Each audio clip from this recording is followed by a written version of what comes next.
What is going on, guys? I am Black Ops Amazing. Welcome back to another zombies video on the channel, where today we are back with another Q&A where we take your questions from the comment section below to do with the zombie storyline, Easter eggs, and we answer them. As always, if you go on to enjoy today's video, a like rating would be appreciated. Of course, you don't have to if you don't want to. Make sure you are subscribed to stay up to date with the latest videos on the channel, but let's get into it. Here we go. So the first question of today from JPeep39 says, BOA, who is flying the planes around Origins? So of course, if you don't know, Origins takes place during World War I in 1918. It is set in the battlefields in France, and so as you'd expect, since there's a war going on, there are enemy planes flying around in the sky. Who's flying these planes? Well, it would be whoever they belong to, whatever country is flying over the battlefields in France during this time. I don't know exactly who it is, but yes, even though there's a zombie apocalypse going on, the zombie outbreak has just begun in Origins, there is still a war going on. It takes place during World War I, so as you'd expect, there are planes flying around in the sky, and the soldiers on the battlefield, on the ground, have all become infected and turned into the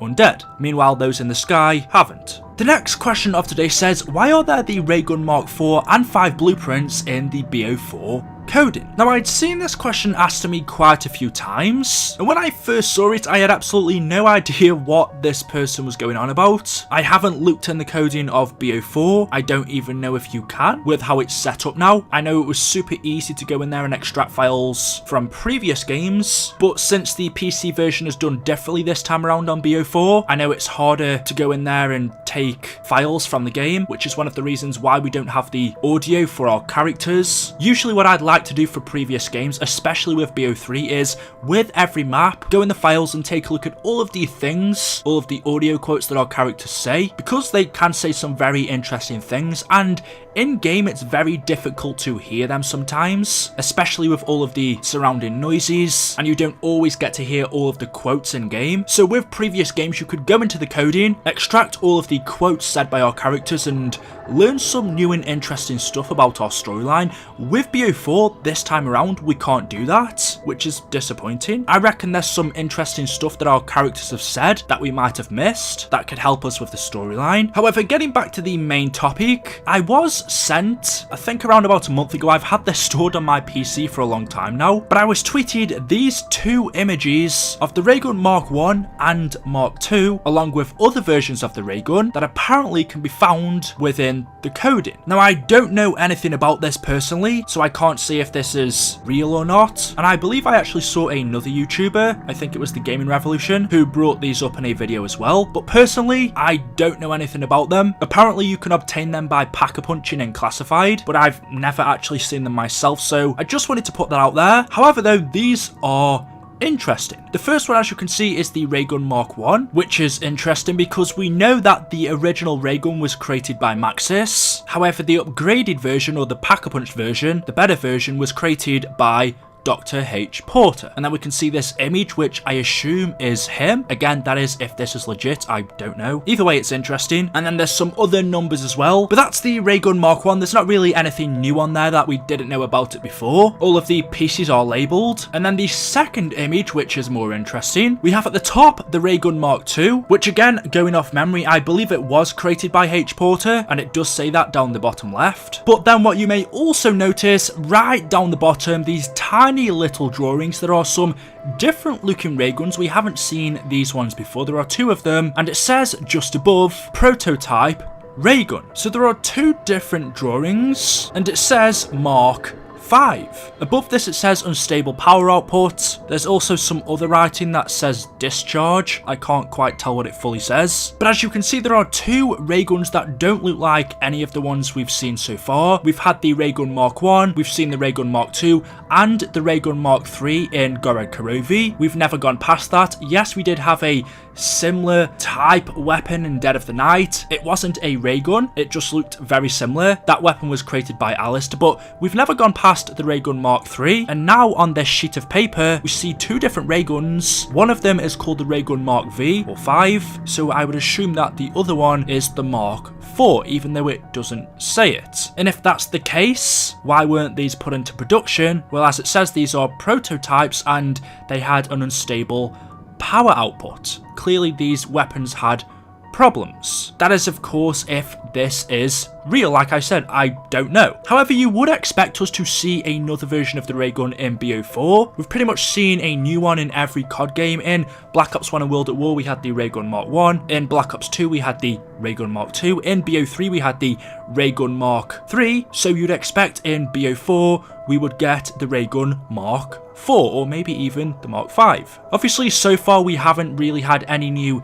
DLC ether maps, so we haven't had the chance, but maybe by the end of BO4's life cycle, we might be getting the ray gun Mark 4. I really don't know. It's definitely something I'd like to see, but let me know your thoughts on this in the comment section below. The next question from Dark Martinez 14 says, are we going to see a DLC about the Great War? And my simple answer would be probably. I can't say 100%. I don't work for Treyarch, I don't know what they're doing, but from what we know, the Primis crew are going off to kill Dr. Monty. We know that that is the end goal. In Blood of the Dead, they finally broke the cycle. Richtofen sacrificed himself. He killed himself. The other Primis characters, Takeo, Dempsey and Nikolai, then went off along with post-Revelations Richtofen through the rifts in Blood. They went off to a different location where I would assume they went off to do some different things that we don't know of yet. Kind of similar to the time frame between Origins and The Giant or Shadows of Evil. Although those two maps were next to each other, there was a lot of things that happened in between them. It seems like Blood of the Dead and Classified is the same. The characters all split up in Blood of the Dead. I would assume they go off doing different things. Nikolai studies the Chronorium. They meet up with a different version of Richtofen, and then the Primis crew travel to Classified where they join up with the Ultimis crew, and from what we believe and also what Nikolai says, they are now going to kill Dr. Monty. And if you actually listen to Nikolai in the Classified ending, he says specifically they are going off to fight in a war unlike any they have seen before,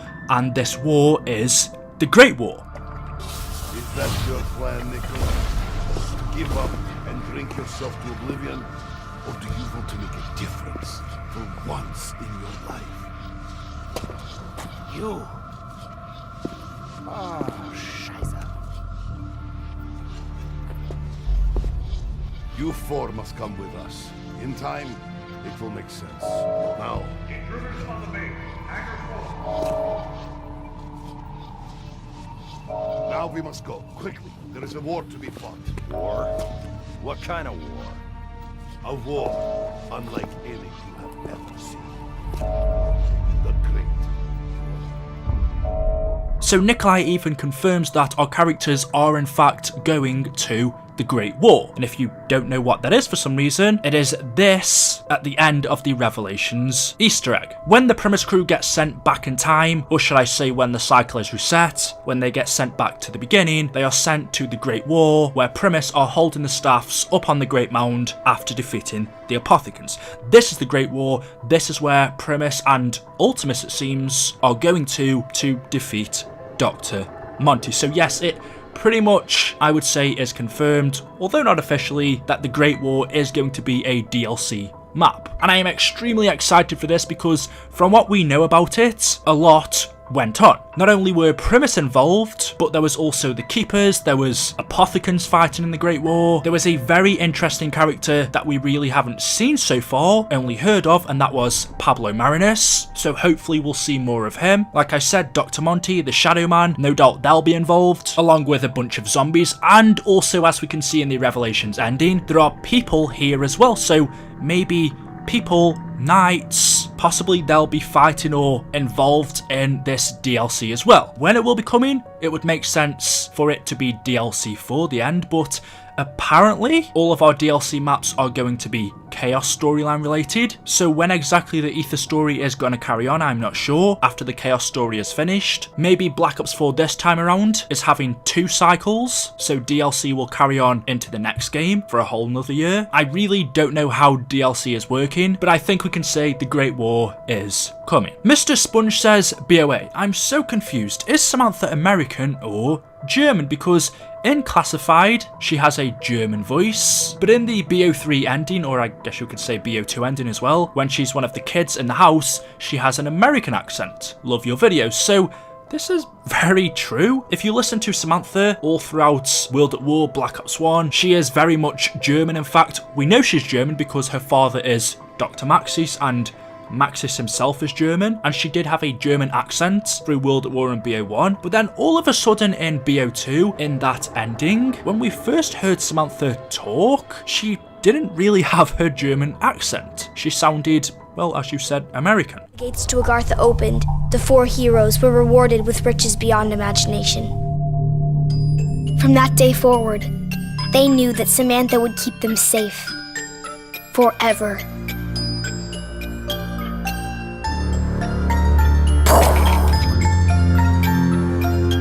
You're getting everything wrong. I told you before their eyes should be blue. It's my turn, Eddie. I can do whatever I want. But you don't even know how to play properly. Girls don't know enough about zombies.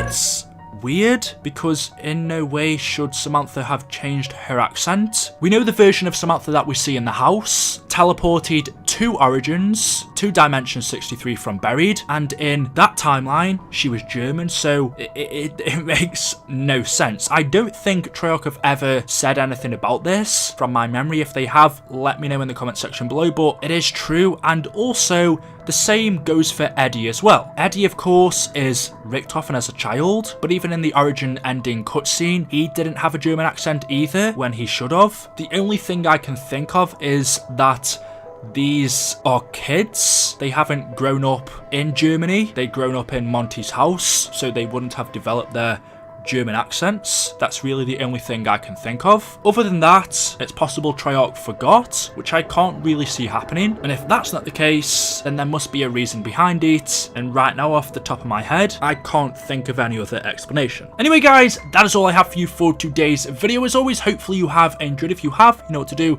Drop a like rating. Make sure you are subscribed to stay up to date with the latest zombies videos on the channel. Thank you for watching, and I will see you all in the next one. Until then, goodbye.